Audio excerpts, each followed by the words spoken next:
کہ قول نبی ہے رحمت رحمان ہے بیٹی۔ جس گھر میں بچی کی پیدائش ہوتی ہے اللہ کی رحمت وہاں برستی ہے۔ تو شاعر کیا کہتا ہے کہ قول نبی ہے رحمت رحمان ہے بیٹی، قول نبی ہے رحمت رحمان ہے بیٹی، قول نبی ہے رحمت رحمان ہے بیٹی، قول نبی ہے رحمت رحمان ہے بیٹی، قول نبی ہے رحمت رحمان ہے بیٹی،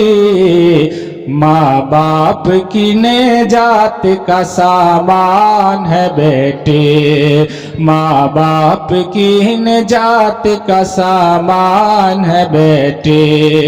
قول نبی ہے رحمت رحمان ہے بیٹی۔ اور یہ بھی شعر دیکھیں کہ سسرال ساتھ لے کے چلی جائے گی رحمت، سسرال ساتھ لے کے چلی جائے گی رحمت، سسرال ساتھ لے کے چلی جائے گی رحمت، سسرال ساتھ لے کے چلی جائے گی رحمت، کچھ سال گھر میں آپ کے مہمان ہے بیٹے، کچھ سال گھر میں آپ کے مہمان ہے بیٹے، قول نبی ہے رحمت رحمان ہے بیٹی۔ اور اس کلام کا سب سے پیارا شعر، پیارے نبی صلی اللہ علیہ وسلم کا خاندان بیٹوں سے نہیں بیٹیوں سے چلا ہے، تو شاعر کیا کہتا ہے، بیٹوں سے نہیں نسل نبی، بیٹوں سے نہیں نسل نبی تم سے چلی ہے، بیٹوں سے نہیں نسل نبی تم سے چلی ہے، بیٹوں سے نہیں نسل نبی تم سے چلی ہے، بیٹوں سے نہیں نسل نبی تم سے چلی ہے، مولا کا خاص تم پہ یہ احسان ہے بیٹے، مولا کا تم پہ خاص یہ احسان ہے بیٹے، قول نبی ہے رحمت رحمان ہے بیٹے۔ اور طوفان مصیبت کا ہلا بھی نہیں سکتا، طوفان مصیبت کا ہلا بھی نہیں سکتا، طوفان مصیبت کا ہلا بھی نہیں سکتا، ایسے عظیم صبر کی چٹان ہے بیٹی،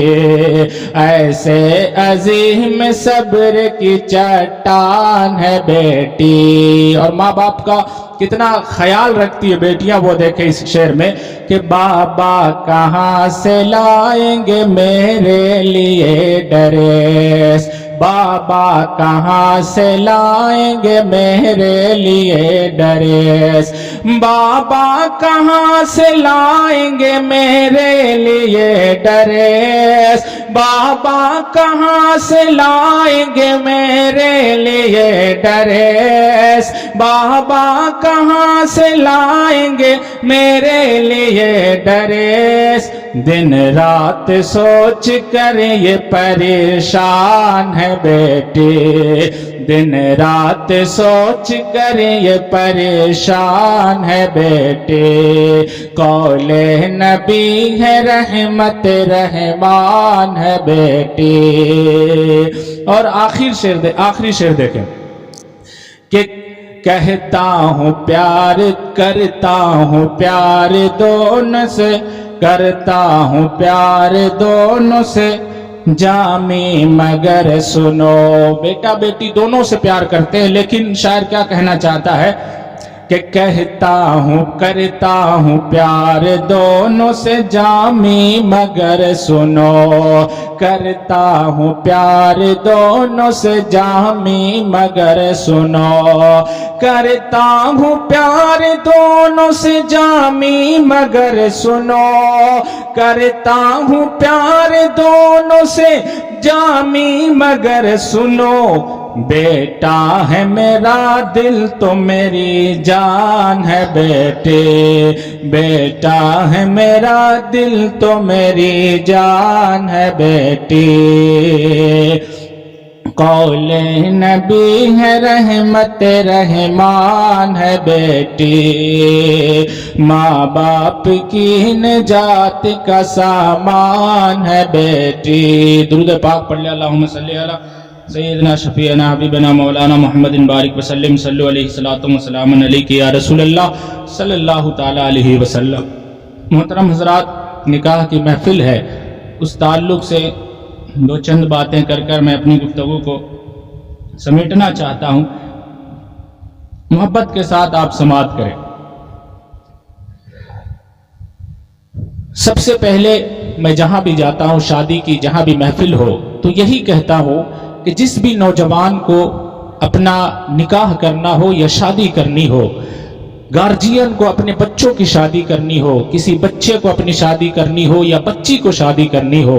تو سب سے پہلے اسے پیارے نبی صلی اللہ علیہ وسلم کی زندگی کو پڑھنا چاہیے، تاکہ اسے پتہ چلے کہ کس طریقے سے اپنے شادی کے بعد والی زندگی کو ہینڈل کرنا ہے، کس طریقے سے اپنے شادی والی بعد کی زندگی کو خوشحال بنانا ہے۔ کیسے تھے وہ لوگ، کتنے اچھے تھے وہ لوگ۔ آج انسان کے پاس سب کچھ موجود ہے، بڑے غور سے سنیے گا، خاص طور سے نوجوان سنے، اس مجلس میں آئے ہیں تو یہاں سے کچھ فائدہ اٹھا کر جانے کی کوشش کرے۔ آج مسلمان ہر چیز کی تیاری کر لیتا ہے، شمیانہ کیسا ہوگا ہم بنا لیتے ہیں، باراتی کتنے جائیں گے ہم بتا لیتے ہیں، باراتی کتنے جائیں گے ہمیں پتا ہوتا ہے، کون کون سی ساڑیاں خریدنا ہے ہمیں پتا ہوتا ہے، کتنی گاڑی جائے گی ہمیں پتا ہوتا ہے، سب کچھ ہمیں معلوم ہوتا ہے، کھانا کیسے بنے گا یہ بھی ہمیں پتا ہوتا ہے، اور اس سے اگر اوپر اٹھتا ہے مسلمان تو ڈی جے کون سا لانا ہے یہ بھی ہمیں پتا ہوتا ہے، ڈانس کون کرے گا یہ بھی ہمیں پتا ہوتا ہے، پڑاکا کتنے کا لانا ہے یہ بھی پتا ہوتا ہے۔ لیکن جو اصل چیز ہے کہ شادی کے بعد زندگی کو خوشحال کیسے بنانا ہے، شادی کے بعد والی زندگی اتنی آسان نہیں ہے مسلمانوں۔ تم کیا سمجھ رہے ہو کہ بہت کھیل ہے، یہ بہت آسان ہے، یہ آسان زندگی نہیں ہے۔ آج تو انسان کے پاس سب کچھ ہونے کے باوجود، دولت بھی موجود ہے، گھر میں اولاد بھی موجود ہے، ماں باپ بھی موجود ہے، عزت شہرت بھی موجود ہے، اس کے باوجود بھی گھر میں انبن ہوتی ہے، گھر ٹوٹتا ہوا نظر آتا ہے، طلاق کی نوبت نظر آتی ہے، ایک دوسرے سے لوگوں کے دلوں میں نفرت ہوتی ہے، محبت نہیں ہوتی ہے۔ اور دیکھو پہلے جا کر حضرت علی کا زمانہ دیکھو، تین دن تک چولہا نہیں جلتا تھا، پھر بھی آپس میں شوہر اور بیوی کے درمیان محبت ہوا کرتی تھی۔ کیسے تھے وہ لوگ جہاں مہینوں دن تک چولہا نہیں جلتا تھا، اس کے باوجود آپس میں نفرت نہیں بلکہ محبت ہی محبت ہوا کرتی تھی۔ اس لیے میں آج کے تمام نوجوانوں سے کہنا چاہتا ہوں کہ اپنی شادی کی تیاری بعد میں کرنا، جوڑے کیسے لانا ہے بعد میں دیکھنا، سونا کتنا لانا ہے بعد میں دیکھنا، کھانا کیسا بنے گا بعد میں دیکھنا، سب سے پہلے پیارے نبی صلی اللہ علیہ وسلم کی زندگی کو پڑھ لینا، سب سے پہلے پیارے نبی صلی اللہ علیہ وسلم کی ازواج مطہرات کی یعنی ان کی بیویاں کی زندگی کو پڑھ لینا، تاکہ آپ کو جو ایک نئی لائف مل رہی ہے، آپ جو ایک نئی زندگی کی شروعات کرنے جا رہے ہو، اس زندگی میں کبھی پریشانیوں کا سامنا نہ کرنا پڑے، تکلیفوں کا سامنا نہ کرنا پڑے۔ آج گھر ٹوٹتے ہوئے نظر آ رہے ہیں، گھروں کے اندر طلاق کی نوبت آ رہی ہے، وجہ کیا ہے؟ ہم ہر چیز کی تیاری کر لیتے ہیں، سب کچھ کی تیاری کر لیتے ہیں، لیکن جو اصل پوائنٹ ہے، اصل مدعا ہے کہ اپنی زندگی کو کیسے گزارنا ہے، اپنی بیوی کے ساتھ کیسے برتاؤ کرنا ہے، اپنے رشتہ داروں کے ساتھ کیسے برتاؤ کرنا ہے، اپنے بچوں کی کیسے پرورش کرنی ہے، ان کی دیکھ بھال کیسے کرنی ہے، اپنے ماں باپ کو کیسے دیکھنا ہے، ان کی خدمت کیسے کرنی ہے، یہ ہم نہیں پڑھتے ہیں۔ یہی وجہ ہے کہ گھر ٹوٹ رہے ہیں۔ اس لیے پیارے نبی کی زندگی کو پڑھنا شروع کرو۔ آؤ پیارے نبی کی ایک حدیث پاک کو ملاحظہ کرتے ہیں، انہیں پڑھنے کی کوشش کرتے ہیں، سمجھنے کی کوشش کرتے ہیں۔ بڑے غور سے سننا، ہم نے پڑھا نہیں، ہم نے سمجھا نہیں ہے۔ آپ کو پتا نہیں ہے مذہب اسلام دنیا کا ایک واحد مذہب ہے